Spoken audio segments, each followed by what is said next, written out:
Okay, we are now live for Q&A with me, Katie Ann Wilson. You will have to tell me if you can hear me.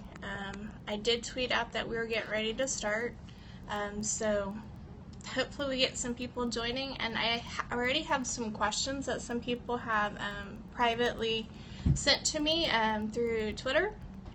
So we'll start in just a moment as we are getting a couple people to join us. So make sure if you can hear me, hopefully I can see your comments. This is a chat on augmented reality in education, or EdTech, depending on the questions you would like to ask. If I do not see your question, please type it in again, and I will try to answer all of them, or feel free to send me a direct message on Twitter, and I will get those and read those out as quickly as I can. So, like I said, I'm Katie Ann Wilson. I am an augmented reality for education guru, and a couple weeks ago I posted in our Google Plus community asking if they would like to have a podcast so that teachers that could not attend our weekly Twitter sessions or our Google Hangouts could maybe listen and do their own little PD on the side. And I had a lot of response back asking for a Q&A session, either using, Blab or Periscope. So I thought I'd try out Periscope for this, and we'll see how this works today. So this is our first Q&A. Most of you may know or may not know, I did write the book Keys to Unlocking the Universe via augmented reality. It is available for print or also digital copies. It is full color, and it does have lessons and activities at different ages, from little people all the way up to big people, to show how to use the different triggers that are out there. And there's a whole bunch of new augmented reality triggers coming out. New companies popping up all over the place.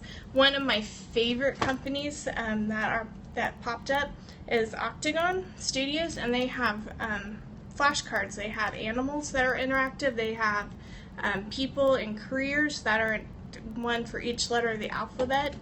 They have this whole stack for space.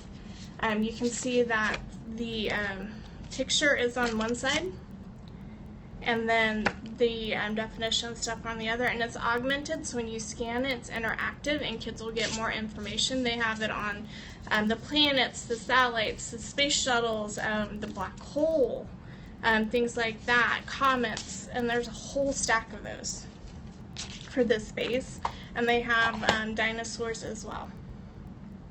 So that's Octagon, and they have Octagon, or Space 4D, Dinosaur 4D, Octagon Land 4D, which are the people with the careers, and they have coloring books, a coloring book now that matches this, and then the Animals 4D. All interactive, and you'll note, and it also has some VR too, so you'll notice companies are going to do mixed reality. So they're going to have augmented reality and virtual reality, and they're going to call it mixed reality, or MR, coming out, and Octagon is one of those companies that has both on their platform. So, and then another company that's out there, if you're into STEM, if you're doing circuitry, electricity, you're going to want to get AR circuits. And their little cards look like this, and that's the diagram symbol. And when kids put these together and they scan it with the AR circuit app, and they have to have a whole series of them, it will light up. The light bulb will light up if the series is complete. And if it's not, if it's a broken series circuit, then the kids have to problem solve and fix the circuit. So for my STEM class, I created interactive notebooks for them, and I had them put sheets that had missing components of the series, and then gave them the cards, and they had to go put the cards and fit them into the missing spots to complete the circuit, and then they used the app to scan, do a self-check to see if they fixed the circuit, and they're middle school age, and they loved it. So AR circuits, definitely an augmented company that you'll need to download, even for middle school kids, grade school kids, awesome. Another one and I use it with middle school kids too, are the augmented coloring pages. Quiver has lots of fun ones. They have a summer one, so if you're doing summer school, they're augmented so kids can color, and then they scan it and the things move and come to life. So you can definitely have creative writing with this. You can add, find out what other people are doing around the world for the summer, or if everybody has summer break, do some research, which companies may or may not have summer break, which schools may go year-round, so kids can learn about different cultures that way. They also have, one of my other favorite ones is the map, and with the map, it's very interactive, and they keep adding things to these. I did a lesson like, where in the world would you go if you could, like over the rainbow, because I'm in Kansas, and kids, colored this and then marked where they thought their place would be. They could go anywhere over the rainbow. And then they did a writing assignment with it. Then they had to describe their place, and it could have been an imaginary place, or a place that actually exists, like Paris, or out in the African savannah area with the animals. So they had to do a writing assignment describing their place. And then I had some augmented cards that went with that as well, and the kids could go in and explore. Now that you can do 360s are my favorite. Bunsy, which is a platform for like presentations and stuff, has added 360 environments. So you could go in and put these environments, and they're pulling them from Flickr. So you do a search for whatever you're looking for, like a waterfall, in the 360, and it'll pop up, and you can embed it into the slide, the Bunsy slide, and then when you're viewing it, kids can click on it, and then it will be interactive, or it will move, so kids can look around using their device, or spin it with their finger, and see the different rotations of the area, which is great. And Nearpod has that. ThinkLink has that. So 360s are definitely popping up everywhere, and I love the 360s. They're one of my favorites. That's how I do a lot of the writing with my kids, to bring them into different environments, into different worlds. Because we live in Kansas, and a lot of them don't leave our little area. They've never seen a beach. They've never been to the ocean. They've never seen the mountains, which is, what happens. And so I get to bring those environments into my classroom and completely change my classroom using 360s. And with the ThinkLink, it becomes interactive. You can put points of interest on it. So you have the 360, the kids are looking around, and when they see the point of interest, they can click on it, and more information about that area or about that animal can pop up. Amazing. Great technology. So 360s, if you need more help using those, or how to use them, using them in a Bunsy or using them in a ThinkLink or an Nearpod, just holler. I would gladly love to help you with those. Or if you, with the flashcards, there's AR flashcards. They have math ones. They have shapes and colors, great for center ideas. I'm still waiting for questions, so if you have questions, please type them. If I see it, I will answer those. It's supposed to be a Q&A session, so hopefully I'm inspiring some questions. But AR flashcards has space, great for the little kids, like the preschool, kindergarten, first grade, second grade age group. They are coming out with historical figures. They demonstrated during ISTE Abraham Lincoln. He pops up and he gives speeches, which is great, because sometimes kids need that, the interactivity, the engagement. The math ones are really fun. It's a great self-check, so if you're doing a math center and the kids aren't quite getting those facts down, you can do a self-check. you know, have those cards ready, have them be able to pull it out, have them scan it with the AR flash for math, flashcards for math, and you know, it's a self-check. Kids love that. They like instant feedback. We like instant feedback. So let's give that to them. There's so many things out there. There's books, and there's like science ones. So there's parts in the book where you open it up and it'll say it's augmented. Let me find a page. Not every page. Some books, every page is augmented. Like the 4D planets is augmented. So when you scan the pages, you get those augmented content for those. And when I want to find one, I can't find it. Okay, it'll say augmented reality, if you can see that. It has an iPad. So throughout these books, it'll say this part is augmented, and that's what you scan. You must match the app with the book. So each book that you get has its own app. Each flashcard set that you get has its own app. And the reason they do this, one, they own the content, so it's not a QR code. QR codes redirect you to something that's housed elsewhere. QR codes are not owned by anybody. It's redirecting you like a shortcut to a link where you can click on it and it goes. The augmented triggers, the content is owned by the company that made them. So they're going to have an app for each book. They're going to have an app for each set of flashcards. They're going to have an app for their stuff. Because they own the content, and if you put all that content into one app, you're going to make the app really, really, really slow. So Cromville has split theirs up to 3 apps, and I'm pretty sure that Quiver's going to start splitting their stuff up too. They're working on plan their next step of how they're going to split it up, how it's going to work out. So companies are splitting them up because if you get too much content, too much things going on, it's going to slow it down and the performance isn't going to be there. And kids like it when they scan it, they see it. And if you have way too much stuff, it's going to take forever to load and they're going to get bored and stop and it's not going to be worth it. So each book, each augmented book, and there's tons out there. Carlton Books has a whole bunch, but if you do a search on Amazon, you can find even more. There's augmented books because they're engaging. It's a way to put digital content into a book. It's a way to add interactive 3D animation into a book. It's not, you know, a simple pop-up. I mean, they move.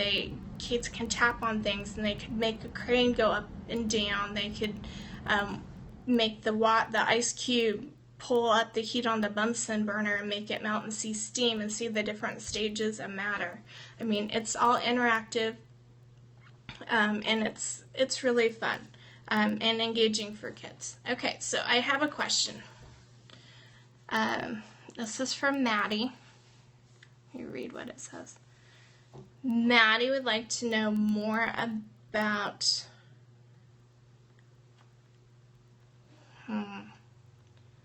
not for sure what she's asking. More about the books. Okay, so with the book, there's different series. This one is a science series. It's iScience. There's and it's by Carlton Books. It's out of the UK. I was given the books, but I do believe that they are like under $15. And they're hardcover. I mean, it's hard covered book. There's an Ice Storm, iDinosaur, iScience, iSolar System, and that's that series. But there's other series. There's like a monster series, like the monsters of the ocean, so the sharks. There's other monster weather series, and those are also Carlton Books. And there's some from Pop AR Toys. There's like a construction one where you have the big machines and you can go in and the kids can interact with them. They're 3D pop-up. And they can move the different parts, or the different parts move. There's bugs. Solar System seems to be very popular because Pop AR Toys has a book and they also have a huge poster that's interactive. Octagon has flashcards. NASA has 3 apps just for space. They have like their rovers. They have a 360 in their one of their apps. You're on a launch pad, and you can look around and see what it would look like to be on a launch pad, and you can also launch a rocket. So NASA has 3 apps that have augmented content to them. There's tons of books. Space is really popular. Dinosaurs is really popular. But there's other things. I know that I got a Disney Princess augmented book for my daughter. So there's like the Monsters Inc. has an augmented book. Ice Age has an augmented book. So there's tons of books out there. You can build an amazing library that has augmented content. Just make sure that you have a device for the kids to use in order to use the augmented content. You will need either, and it works on Android and on the iOS, the iPads. So you'll need an iPad or an Android tablet available for kids, and kids pick it up like that. They can match the icon with the book, and they can see where to scan. You show them once, or sometimes you don't have to show them. They just figure it out, and they can interact with it. It's really cool. Kids are not afraid. Okay, and I have another question from Eddie, about saw my video on interactive notebooks and wanted more information. So what I do, and you can use different books. You can use spiral notebooks, you can use folders, I did for my STEM class, we did construction paper, folded it in half, put the papers in and stapled it, and the kids decorated it. But they're spiral notebooks. And what we did is, of course, you got to have a table of contents. So that's very important, so kids can look at that really quick and go to the part that they need. But I've added foldables and augmented content. So these are but for vocabulary. We put the word on, it's folded paper, and it's color coded. So we put the word on the top, and when you open it up, it has a definition, an example, a non-example, and a facts or characteristic about the word. And then this one was doing with natural numbers, so we have natural numbers, whole numbers, so this is a math one. So great to have the example. So I have these on there, and then I would have pictures, and the pictures or the drawing or the graphic is augmented, so when the kids scan it, and I always put the app that goes with the augmented part next to the trigger, so kids will know which app to use. And then when they scan it, they get digital content. And the digital content could be interactive 3D model. It could be a video. It could be more than one thing. Using Blipper, I can put several content, digital content into one thing, so that kids can get multiple digital content information. So, and I do that. You can also, let me find another one. Do a picture. If your foldable had a picture on it, you can do the whole picture. So it doesn't have to be something you add to it. It could be part of the foldable, so that the kids can do it or scan it. So this would be the picture is augmented. I made one for the Louisiana Purchase that the map was augmented, and then inside had the Lewis and Clark pictures. And then when you scanned them, you got information about them, and about the Louisiana Purchase, and about different things about that era of time. So you could do pictures, you can do graphics, you can add maps, you can add lots of stuff. It doesn't have to be for math. So I want to say it's Addie. The E's backwards. So it's a 3. I hope that's right. If you want more information on interactive notebooks, I am having a for Simply K-12 a webinar on the 19th, and I'll be talking about interactive notebooks. I did a recording for at ISTE, or not at ISTE, about interactive notebooks, and it's on my YouTube channel. I have also, we'll be doing chats, Twitter chats, so you can definitely go in or DM me. I'll walk you through some more. It depends on the subject. You could do this for any subject in any age level. So depending on what you want to do, I can help you with that. Okay, so yeah, if you have questions, I'll be on for just a few more minutes. You can send them to me via my inbox in Twitter, or try to type it on Periscope, and I will answer them as quickly as possible. Let's see, what else can I show you?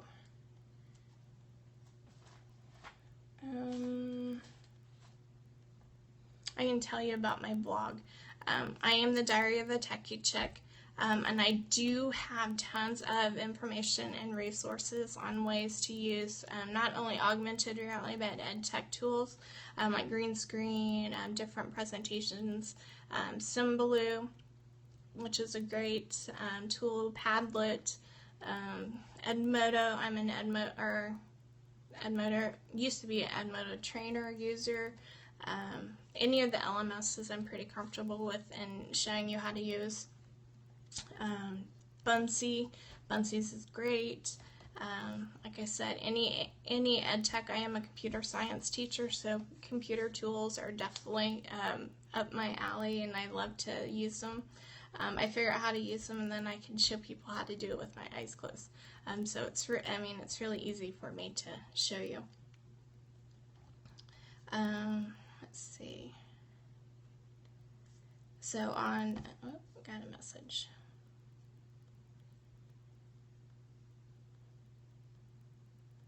Okay, Donna wants to know if I work for an augmented company. I do not work for an augmented company. I have not really worked for an augmented company. I've been ambassadors for them in ed tech companies, but no, I'm a teacher, currently a teacher. I find augmented reality really fascinating, and it's really popular, and it's really easy for me. So I go and I share it. I go to conferences, and I present on the topic, on lots of topics, but augmented reality is a hot one. So that's the one that I present on a lot lately. But no, the companies give me because I become like ambassadors for them. They give me their content to try out, but that's about it.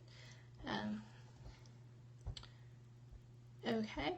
Any other questions before I sign off? Remember, you can contact me anytime. I'm pretty available, especially during the summer.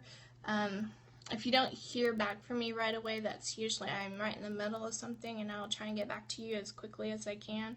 During the school year, though, between 8 and 4, I'm a teacher, so you won't hear back from me that quick. It'll be towards the evening. Okay, Kelly. Hang on. Kelly wants to know if I do workshops. Yes, I do workshops. Mainly during the summertime. I do webinars, like I said, mainly during the summertime because I'm a teacher during the school year. I do go to ed camps when I can. I do attend things virtually. So if I know somebody that is at a conference or at an ed camp that I can do a GHO with, I will connect that way, and I will talk with people that way. I've done that, and I've recorded them too, if I can, so people that missed it can go back and listen. But mainly I do workshops in the summertime. So yeah, if you are planning a workshop, or if you're attending a workshop and you would like me to GHON, I'm in Kansas, so it's a trip for me to go anywhere. I mean, to go to the mall, it's over an hour away, so, or even to go to the movies. So I have to really plan it out. But yeah, contact me. We can maybe work something out. Okay, any other questions before I call it the morning? Okay, I will be saving this video to my YouTube channel, and I'm gonna try and convert it into a podcast. My techie know-how, I should be able to. So I'll be putting that on my blog. So look for it if you missed it. Definitely share it out to others, saying, hey, here's some information, and I'll try and do another Q&A session. That we'll see how this one, the feedback I get from this one. Hopefully I've answered questions. Like I said, you can contact me anytime, and I will try to, and I don't know the answer, I will definitely hook you up with somebody that does know the answer. So I'll say adios for now. Stay connected, keep learning, and have fun. Enjoy your summer break.